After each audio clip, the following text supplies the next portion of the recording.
Well, everyone, it's official. After a 5-year run, the controversial HBO Max show Titans is over. This live action series took a risk and made a gritty and grounded rendition of a much beloved team of kids who fight crime and have a good time doing it. For many people, this show deviated too far from the original source material. For others, it was a welcome change of pace from the goofy superhero content we're used to today. Now that the show's over, we're going to take a look back in the past and see just what made the Teen Titans so popular, and then we're going to decide where they go from here. Welcome to Where Do the Teen Titans Go?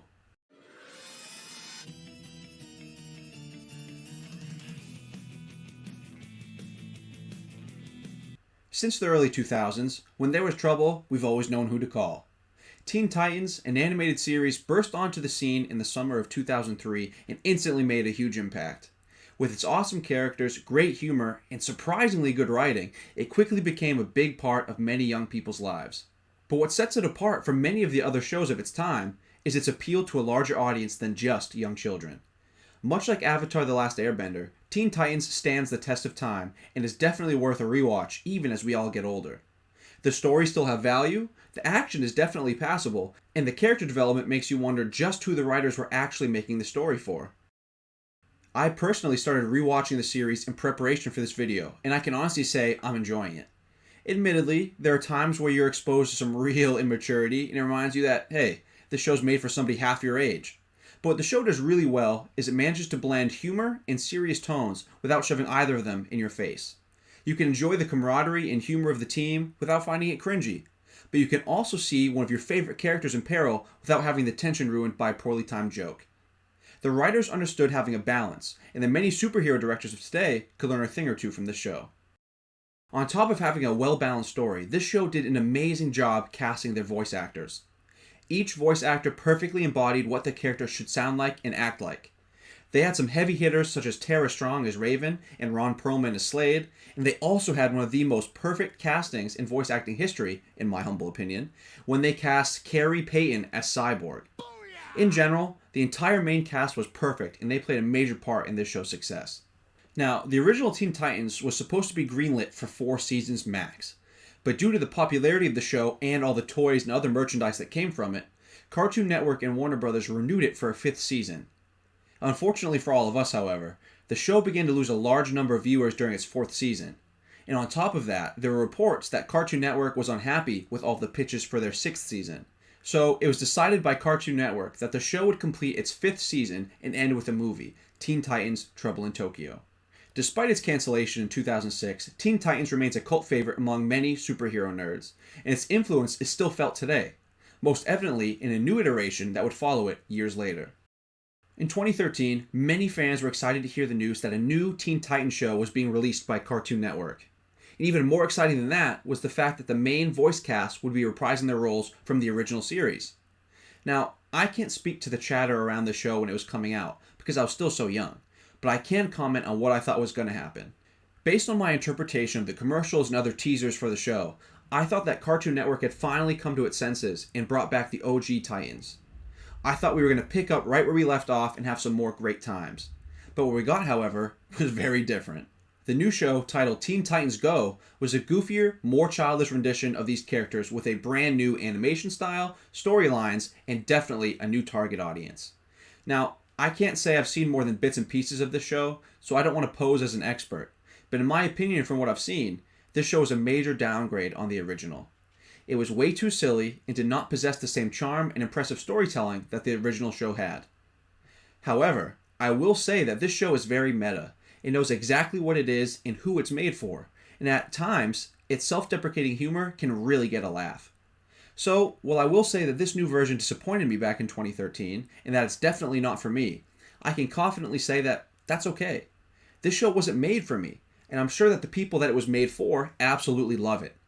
I applaud the show for being so unapologetically true to itself. And ironically, Teen Titans Go is the longest running of the 3 Teen Titans shows that we're going to talk about today.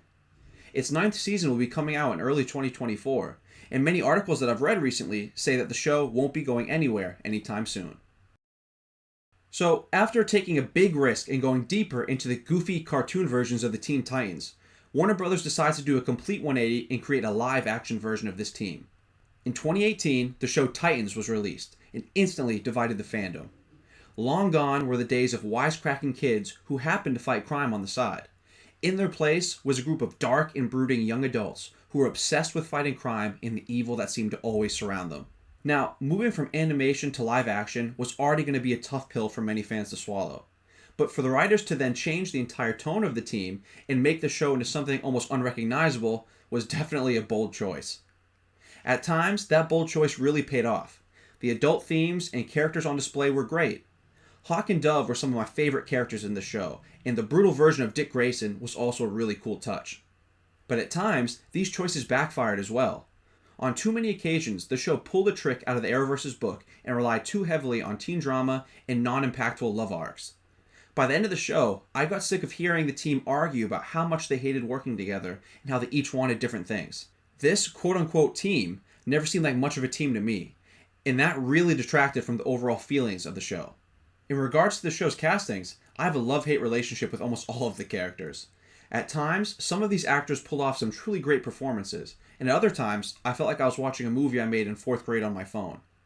I'm again going to shout out Hawk and Dove in this section because Alan Ritchson and Minka Kelly portrayed them to perfection.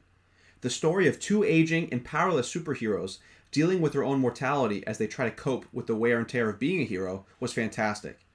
This was the story that I found the most interesting and wish we could have gotten more of it. And now, I know a lot of you are going to want me to say which casting choices I dislike the most, but instead, I'm going to say which actors I think had the most inconsistent performances and just leave it at that. Tegan Croft as Raven, Ryan Potter as Beast Boy, and Joshua Orpin as Superboy. Each of these actors had some good moments, but at times, I was left looking at them for more. Now, I know a lot of you guys enjoyed those characters, and they were quite popular. I'm not saying they're bad actors or put in a bad performance. Just for me, at times, I didn't quite find them believable. Now, in general, I really enjoyed the show. I can't say it blew me away or I was sitting on the edge of my seat waiting for the next episode, but I definitely enjoyed this different take on the characters. I also really liked the adult themes and some of their better written storylines, like Red Hood versus Nightwing, for example. And I know many people really dislike this show, but I think it was a good experiment by Warner Brothers, and I really did enjoy my time watching it. But now that Titans is over, we are left with a decision to make. Where do the Teen Titans go from here? Do we stick with live action, or do we expand upon the animated versions that we see in shows like Young Justice and Teen Titans Go? And how does James Gunn taking over the DCU affect this decision? Well, let's break it down. I think the first thing we have to eliminate from consideration is a live-action remake being done anytime soon. As much as I like to see James Gunn make a live-action series, with Titans just ending, rushing into another live-action show doesn't make any sense. Besides, I think in a weird way, Teen Titans share some similarities with Guardians of the Galaxy. As in, they're a bunch of people from different backgrounds that somehow get mixed together and form a family. And then they also have a bunch of traumatic pasts and use humor to get past it. Despite that being the beginning and ending of the comparison, I think James Gunn may want to move away from the comedic ensemble type of story and prove himself in other settings. So that means we're left with an animated series, and I think this works the best anyway. This gives room for more creative stories and doesn't push the budget too far. Plus, with the DCU having a new animated library coming, what better way to boost its popularity than with the Teen Titans? And I know, a few of you might not like this decision because they already announced that Robin will be a part of the new live-action universe. But according to James Gunn, the animated and live-action universes are linked. So why can't we see, say, Teen Titans be a prequel to the Robin that we see in the DCU? Or if they decide to go with a younger Robin in the live-action universe, why can't we see how he develops further outside the movies in this Teen Titans animated show? I think whichever way you look at it, an animated series is the best way to go forward due to its flexibility. But, with that being said, moving forward with an animated show does not mean it's a perfect choice. In fact, there are 3 things I would like James Gunn and the DCU to avoid when making a new Teen Titans animated show. First things first, I don't want to continue on with the Young Justice storylines. As amazing as the show is, and it's a great show, I want to focus on the Titans as a team and not a bunch of individuals lost in the jumble of 100 other superheroes. The second thing I want to avoid is making the team hate each other every other episode like in Titans. I want the show to be adult and gritty, but I don't want to see more teen drama from the show. I want to see this team come together and be the dang Teen Titans. Now, I know historically the team hasn't always gone along, and I'm fine with seeing some arguments. but there's no way it has to be every single episode and just completely undermine the dynamic of the team. The third thing I want to avoid is going the Teen Titans Go route. Making this new iteration ridiculous and goofy would be a horrible decision. I think they need to go back to the OG show and find that balance again between humor and storytelling. Luckily, I think this is where James Gunn excels.